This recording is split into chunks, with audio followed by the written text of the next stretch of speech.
Hola Melania, hoy vamos a empezar con tu vídeo, ¿de acuerdo? Это VU – приложение для коллаборативной работы, позволяющее диалог между всеми участниками. Альмерийский университет первым сделал ставку на использование этого учебного материала. Благодаря новой системе студенты могут создавать контенты для совместной работы со своими одногруппниками и преподавателями. Hacer un VU sería subir un vídeo y meter anotaciones para que otras personas las puedan comentar.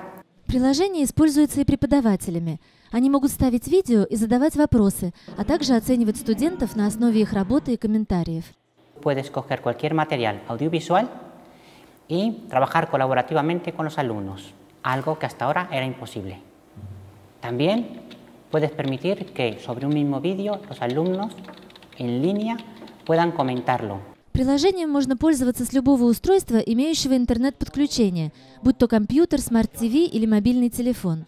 Una de las ventajas que le encuentro es que los comentarios que realizan los usuarios me sirve de forma constructiva para mi labor de docente. Me ha facilitado en clase el poder hacer un registro de todo lo que es mi plan docente de práctica.